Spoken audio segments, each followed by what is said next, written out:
tardes, jóvenes. Mi nombre es Alejandro Álvarez González. Eh, Vamos a trabajar en la Universidad Autónoma de Honduras en el Valle de Sula. Y el tema de hoy es relacionado a lo que es sistema de gestión y salud ocupacional. Vamos a ver una investigación médico-legal sobre una muerte sobre choque eléctrico.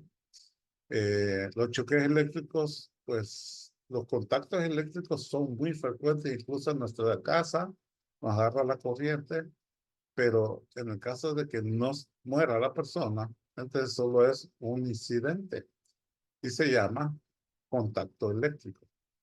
Ahora, la muerte por un contacto eléctrico o un choque eléctrico ya es un accidente. O aquella persona que sufre un contacto eléctrico y queda con lesiones, tanto temporales como permanentes, también es un accidente. Cuando el accidente ocurre en la casa, se llama un accidente común. Y cuando ocurre en una empresa donde el trabajador está recibiendo un salario por un trabajo, ya sea un salario esporádico, un salario permanente, pero están siendo pagados por un trabajo y sufre un accidente eléctrico, ya sea lesiones o muerte, entonces se llama accidente o muerte accidental laboral. Veamos algunas otras definiciones como choque eléctrico o contacto eléctrico, riesgo de contacto eléctrico y la electrocución. El choque eléctrico es el paso de corriente eléctrica a través del cuerpo cuando formamos parte de un circuito eléctrico. Es decir, si usted tiene un aire acondicionado, él tiene su sistema de circuito eléctrico completo.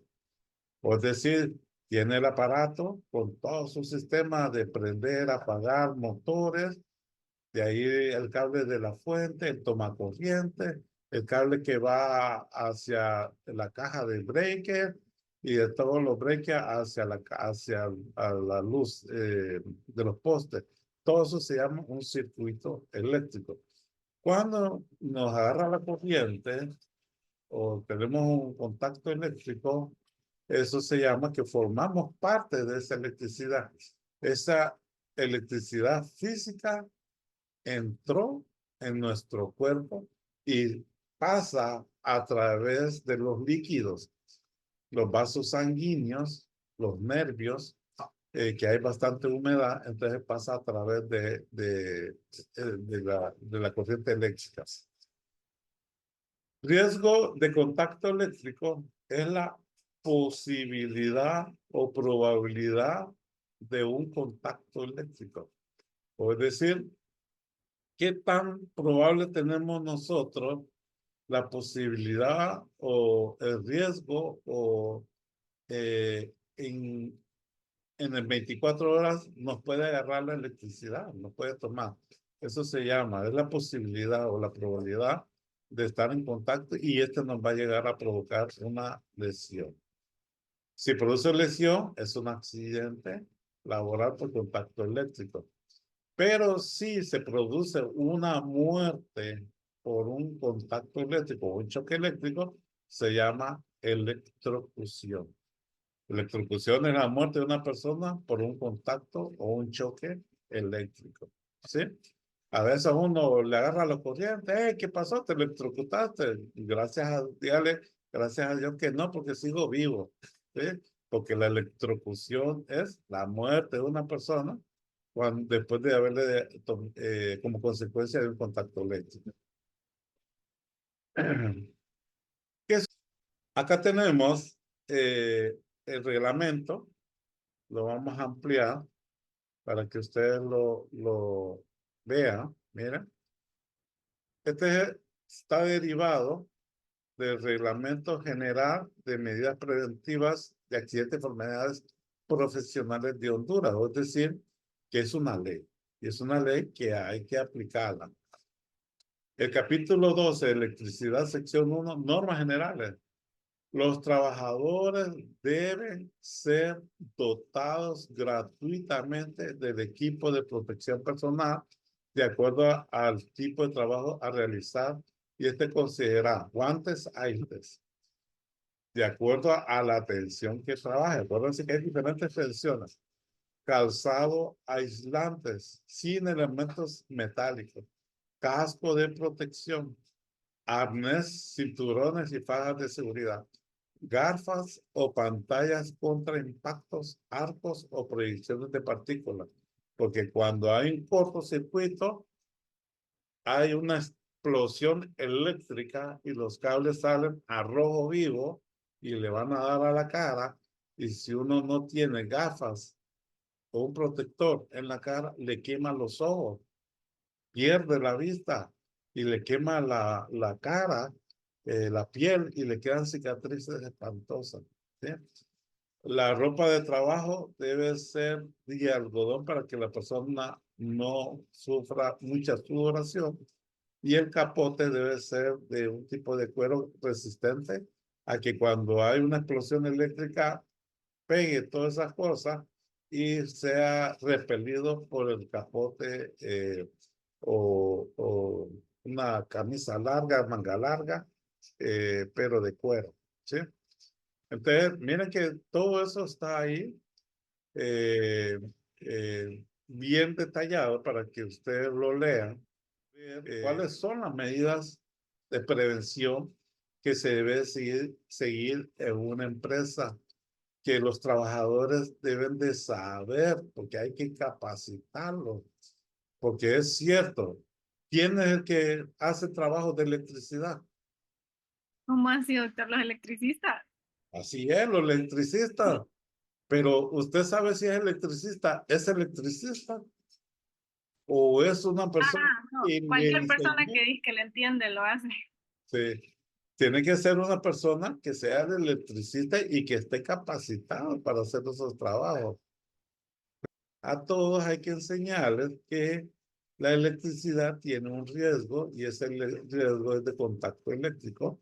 Hay un incidente, la posibilidad de potencial de producir daño o muerte a las personas. Y junto nos va a ayudar el electricista, porque él es el que es más especialista en estas cosas. Entonces lo vamos a vincular en el proyecto de las capacitaciones para los trabajadores. Cuando se va a hacer un trabajo eléctrico, tenemos que quitar la electricidad, porque lo peor que podemos hacer es hacer un trabajo con un equipo con energía eléctrica, porque eso es altamente potencial de que nos vaya a agarrar una electricidad y nos va a provocar lesiones o muerte. Entonces, todo trabajador, persona, especialista en electricidad, cualquiera que sea, antes de reparar un aparato eléctrico que lleva cables que están rotos, que están pelados, tenemos que quitar la corriente y de ahí entonces hacemos la reparación, ¿sí? Nunca lo haga con electricidad porque eso es uno de los peores riesgos que podemos tener.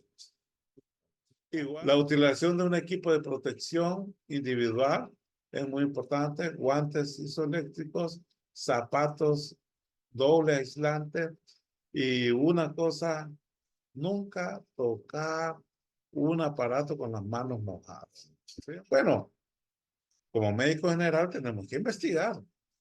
Como médicos como autoridades del Ministerio de Trabajo, tenemos que investigar.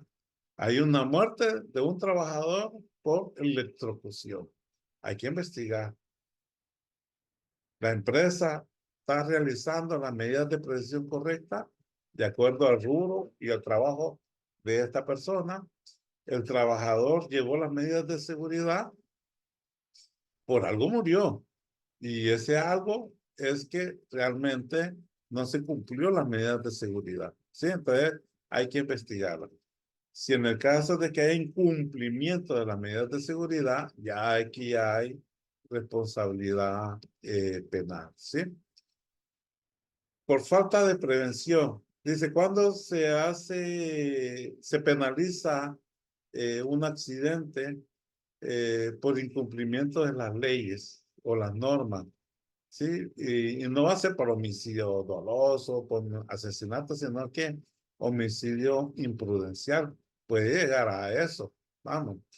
No se llevan las medidas de seguridad, el gerente, el jefe superior puede ser privado de libertad como consecuencia de un proceso penal por homicidio imprudencial cuando el accidente de trabajo ocasiona la muerte del trabajador. Dentro del proceso puede establecer dos clases de o tipos de delitos. Eh, Muerte accidental, que prácticamente no es un delito, siempre y cuando se lleven las normas de seguridad y ocurrió el accidente. Eso va a ser un accidente realmente.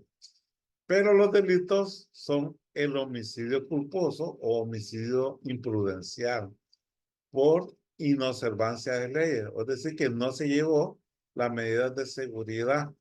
Cuando tenemos un sistema de gestión en salud y seguridad ocupacional, o obligatoriamente hay que llevar las normas de seguridad de acuerdo al Código del Trabajo y el manual, el Reglamento General de Medidas Preventivas y Accidentes Profesionales de Honduras. Al incumplirse, no llevamos parte o todo de las medidas preventivas que había que hacer, entonces, si la persona muere, hay responsabilidad penal por inobservancia de leyes. El homicidio doloso, pues ya hay intención de matar a esta persona, ¿va? Pero ya es otro nivel que hay la intención y aparentan hacer un accidente de trabajo. Ahí están las leyes, Código del Trabajo, Reglamento General, que ustedes lo pueden ver en la plataforma. Ahí tienen prácticamente las medidas de seguridad que hay que llevar obligatoriamente, porque esto es obligatorio, ya no es se recomienda, sino que se debe es obligación. Un accidente laboral se debe investigar de acuerdo al código y el reglamento varias cosas. Uno, que el código y el reglamento estén visibles y accesibles a los trabajadores. ¿Qué significa? Que cuando entramos a la empresa, ahí debe de haber un lugar donde se mire visiblemente el código de trabajo y el reglamento. Entonces le ponemos un checklist si se cumple. Ahí no hay ningún problema. O le ponemos el checklist no se cumple. Ya ahí comienzan los problemas. ¿Sí? La causa del accidente. Tenemos que investigar la causa. Hay factores administrativos que son los jefes, son el director, el de personal, el de mando administrativo, ¿sí? Factores personales que son del trabajador y factores ambientales que es del medio ambiental y físico. En el administrativo, imagínense que hay que investigar si realmente el jefe está haciendo las medidas de salud y seguridad ocupacional. Para eso hay estudios de incidentes. Entonces nosotros tenemos que preguntarle, ¿ustedes han hecho estudios de incidentes? Claro que sí. Enséñenme el programa o présteme el programa para sacarle copia. No, no, eso lo tiene el médico de la empresa, que son ustedes. Entonces, no, ellos también tienen que tenerlo, porque ellos tienen que saber cuáles son los riesgos que ustedes detectaron cuando hizo una auditoría de riesgos en el trabajo. Y ese documento usted se lo manda y ese documento él lo tiene que leer y estar en conocimiento de todos los riesgos que hay y tenerlo a la mano él. Pero normalmente el administrativo no le hace caso, solo lo recibe, lo firma la secretaria, a quien mandó el médico de seguridad, está hacia ahí, déjenlo guardado. Y eso ya está incumpliendo la ley. Hay estudios de accidentes, ustedes se le preguntan los estudios de accidentes reportados de este año, ¿cuál es la incidencia? ¿Cuál es la frecuencia? No, El médico de empresa sabe todo eso, tiene que preguntarle a él. Y ahí entonces hay un problema en el sistema de gestión y seguridad. Las normas legales están siendo violentada. No se está siguiendo con los reglamentos de medidas preventivas y el código del trabajo. ¿Sí? Y ahí entonces ya hay problemas. ¿Hay algún registro de las evaluaciones de los riesgos? Sí, no, se lo vamos a pedir al médico de la empresa y el de seguridad. Él lo tiene que tener. Él tiene que tener esa copia y tiene que, y la pregunta sería, ¿cuál, de acuerdo a la evaluación que hizo el médico de empresa, cuál es el riesgo de un accidente laboral en su empresa? Y estamos hablando del jefe, del administrador. No, no lo sabe, pero el médico de la empresa lo va a decir. Ya ahí hay un factor administrativo de que puede llegar a desencadenar accidentes. Dirán, pero ¿qué tiene que ver el jefe? Claro, el jefe es el que pone el dinero. El jefe es el que dice, bueno, desarrollen el programa y aquí está el presupuesto para que desarrolle y hagan la mitigación de los riesgos laborales. Y si este señor no sabe nada, no sabe que ya hubo estudios de incidentes, no sabe que hubo estudios de accidentes, no sabe que hay un registro de evaluación de los riesgos laborales. Imagínense qué apoyo le va a dar como médico de empresa y el ingeniero de seguridad de forma monetaria. No va a haber ninguna prestación, una inversión para evitar estos accidentes. Desde ahí está habiendo mucho problema. Siempre lo administrativo, hay registro de plan de acción para mitigar, ¿no? Es decir, que ustedes tienen que mandarle cómo van a hacer la corrección de esos riesgos que encontraron en la empresa. Y él tiene que tener. Hay registro del alcance del plan de acción, es decir, que si hace un año se hizo, ¿cuánto ha evolucionado? O es decir, si se va cumpliendo, no se va cumpliendo, si ha disminuido los riesgos. Hay registro del apoyo brindado por la administración. Entonces, no, aquí están las facturaciones de las compras, el dinero que se dio. No, pues no tenemos ninguna comprobante de que dimos dinero para hacer las correcciones. Entonces ya hay problemas. La dirección y personal administrativo tiene conocimiento de todo lo anterior. No puede decir ellos, no, busque al médico de empresa que es el encargado de eso. Imagínense, usted como médico de empresa lo único que ha hecho es, viene un paciente por dolor de cabeza y le da acetaminofén.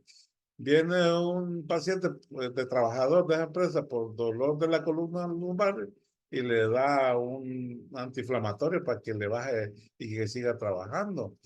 Y al jefe se lo va a mandar a usted el paquete. Y acuérdense que el escalón más débil, a ese le echan la culpa. Pero si un médico de empresa hace un buen trabajo, lleva todo lo que dice la ley, no va a haber ningún problema. Alguien debe ser responsable, ¿sí? El que no haya cubierto esa. Una vez ocurrió de un compañero, era una empresa de metales, eh, contrataron a una persona a reparar el techo y se cae del techo. No tenía seguro social.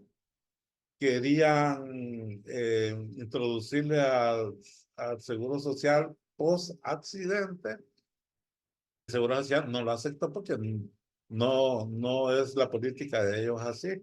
Ellos tienen que asegurar a la persona y 2 meses después de asegurarlo ya tiene sus derechos.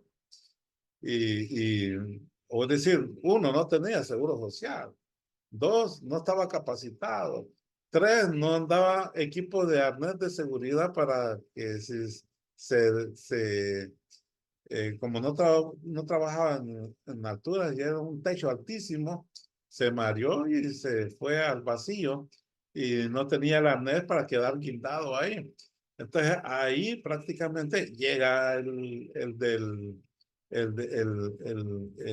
la parte laboral del Estado va a investigar por qué fue el accidente y a ver si la empresa tenía responsabilidad del accidente y los compromisos que hay que pagar y lo de las multas por no llevar las medidas de seguridad. ¿Va? Y ahora, con el nuevo Código Penal, la responsabilidad penal, porque ahí lo establece en el Código Penal. Entonces ya ahora hay tanto responsabilidad civil de pagos por daños y responsabilidad penal. Están las dos ahora, ¿sí? Entonces todo eso tenemos que, como médico de empresa, saber que existe eso y que tenemos que hacerlo obligatoriamente. Condiciones de trabajo. El trabajador fue empleado condiciones personales, perdón. El trabajo fue empleado por su pericia al trabajo. Claro que sí, es un electricista de alto reconocimiento. Enséñeme el expediente, vamos a ver los títulos, vamos a ver las capacitaciones. No, que nos dijeron que era muy bueno y por eso lo contratamos. Y ahí eh, las condiciones de personales van mal. Ha tenido capacitaciones, lo contrató y hay que capacitarlo, aún sea él el especialista, o tiene que él hacer las capacitaciones de los otros trabajadores. Y entonces, enséñeme los registros de las capacitaciones.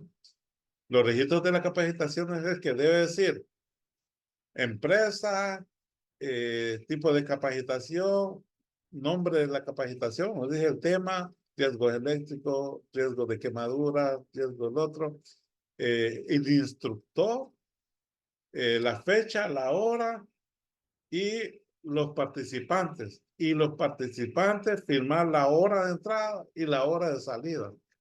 Ese se llama registro de las capacitaciones. Y eso está en el Código del Trabajo y en el reglamento, ¿sí?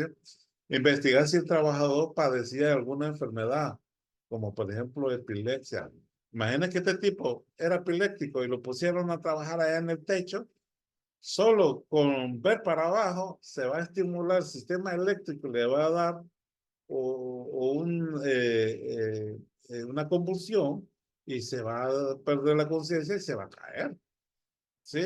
Porque los epilépticos no le podemos hacer trabajos de altura ni trabajos de alto riesgo, porque ya tienen una condición de una enfermedad que es muy peligrosa para que ellos anden manejando alguna maquinaria pesada o trabajos de altura o trabajos de electricidad. No pueden los epilépticos. Si le encontramos que es epiléptico dentro de la empresa, que padece epilepsia, pues démosle otro trabajo, pero no podemos seguirle dando los trabajos de riesgo. Entonces, para eso tenemos que solicitar el examen médico preempleo, el examen médico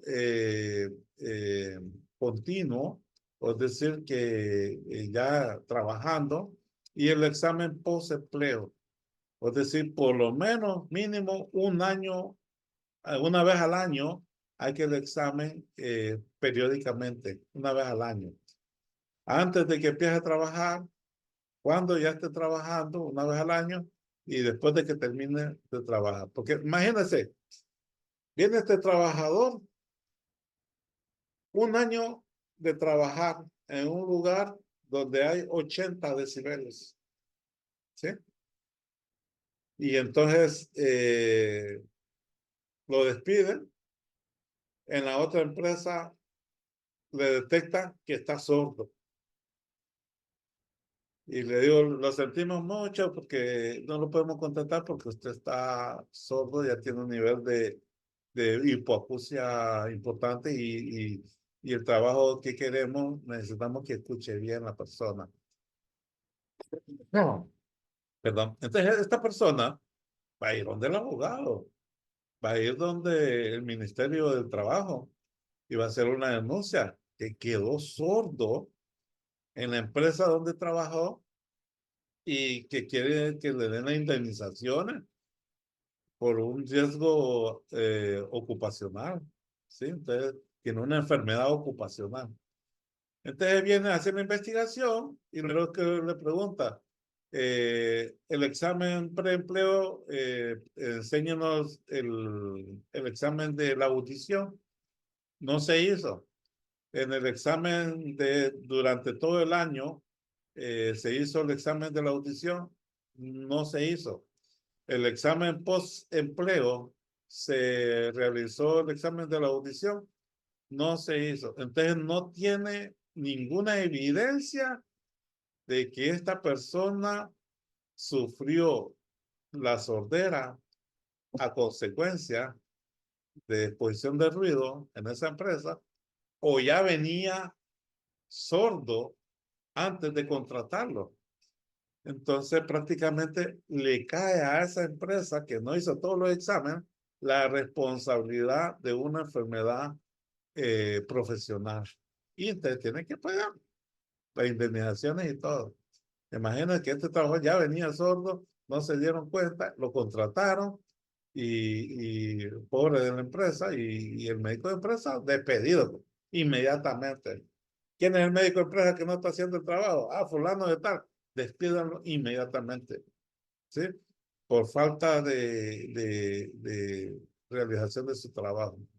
El uso de drogas por el trabajador, hay denuncias, hay amonestaciones, hay memorando, hay evaluaciones de laboratorio para ver si hay exámenes de alcoholemia, alcoholuria, pruebas de drogas ilegales.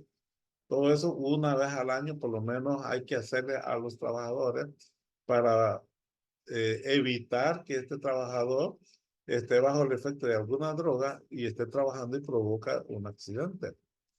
La utilización de equipos de protección personal, los EPI, le dicen a alguna persona, le dieron el equipo de protección. En el caso de electricidad ya vimos que necesita gafas, una chamarra, guantes isoeléctricos, botas isoeléctricos, porque en caso de una explosión eléctrica puede llegar a provocar lesiones. Entonces, ¿tenía equipo? Claro que sí, nuestro trabajador le damos el equipo. Enséñeme la garantía del equipo. Y enséñala, aquí está la garantía. Pues esta garantía ya se venció hace 10 años. Este equipo ya no está garantizado. Le dio un equipo sin garantía y ya defectuoso. Entonces tenemos que solicitar la copia del documento. Vigencia del equipo. O es decir, eh, si está en buenas condiciones o no está en buenas condiciones. Para eso necesitamos el registro de la revisión del uso del equipo. Capacitaciones para el equipo. Esta persona va a utilizar un equipo, hay que capacitarlo. Registro de las capacitaciones. Memorando por mal uso. Bueno, si no quiero usarlo, no lo uso, lo mal uso, se le da una amonestación. ¿Sí? Lo volvemos a encontrar sin el equipo y trabajando, pues ya se le despide.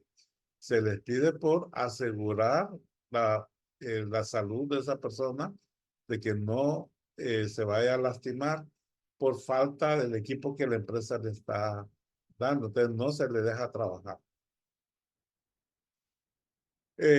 También tenemos que investigar la parte psicológica o mental de los trabajadores para ver si padecen depresión, de neurosis, de ansiedad o intentos de suicidios anteriores. Tenemos que ver el expediente y los antecedentes de esta persona si fueron consignados. Cuando hablamos de condiciones ambientales son del medio ambiente. Están factores ambientales internos y factores ambientales externos. Los internos son de la empresa, así como está ahí en esa fotografía. Mira esta fotografía, gradas y baranda. Gradas con objetos tirados, ¿sí? Este señor que ve la visión lo pudo ver, pero este como lleva el aparato tapándole toda la visión adelante, no lo va a ver. Este otro señor viendo hacia atrás, bajando grada. Este otro señor empujando el barril hacia atrás para meterlo en este camión y hay un espacio ahí, ¿sí? Este otro señor con cajas y un montón de cajas aquí que están mal colocadas una encima de la otra, entonces se pueden doblar, caer y caer de encima. O se puede parar en estos clavos que están parados. Con este montacarga lleva a un trabajador enfrente para darle aventón. Puede chocar con este aparato, con la escalera, con este señor, porque no lo va a poder ver por mala visión. Esos son condiciones ambientales internas, ya pueden ser por actos o por condiciones. Es decir, que puede ser que es la persona que no está llevando o las condiciones internas. Los internos estamos hablando del ruido que hablamos, las vibraciones, la iluminación, la ventilación, factores eléctricos que ya hablamos, factores del suelo, estamos hablando suelo resbaladizo, suelo con hundimientos o con resaltos, ¿verdad? Factores de hacinamiento, que hay muchos trabajadores en un área específica, los que ustedes están trabajando muy pegados con muchas cosas, falta de señalización, ya vimos las señalizaciones, eh, hay que ver los extintores, si se miran a simple vista, por en el caso de riesgo de incendio. Entonces, para que ustedes vean todos estos factores ambientales internos, tienen que leer el reglamento de medidas preventivas de accidentes y enfermedades profesionales de Honduras y tomar fotografías, ¿sí?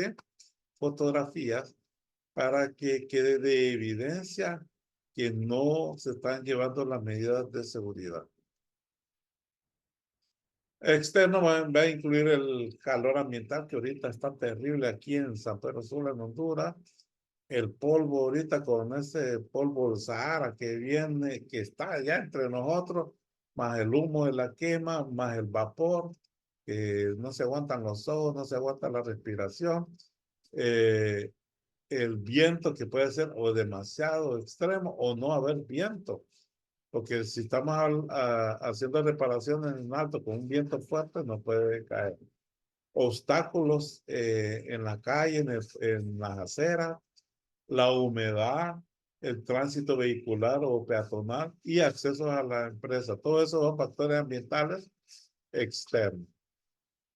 Eh, para eso tenemos que tener entonces videograbaciones de vigilancia o de los trabajadores, testimonios de testigos, testimonios de trabajadores que ya habían denunciado el riesgo de las condiciones inseguras o el acto inseguro, documentos de estudios previos sin corrección de riesgo.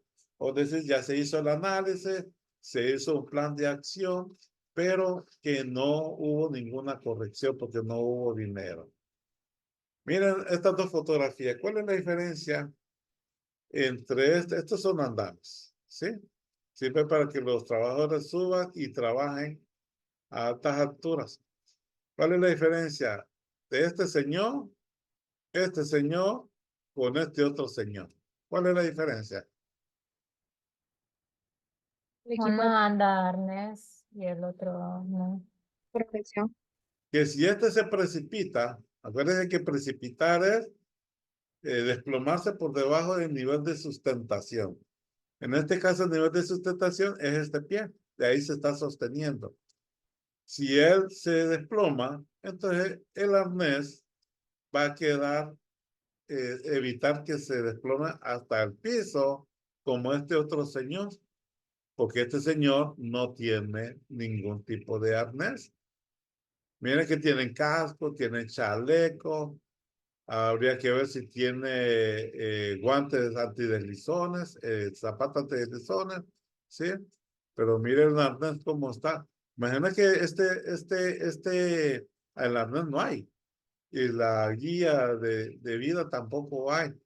En este no hay tablas donde apoyarse, están apenas colocando el andamio, pero ya tiene él una seguridad de que en caso que ocurra un viento, se mueva un temblor o se resbale, entonces el desplome queda guindado. Ahí se cumplió la medida de seguridad.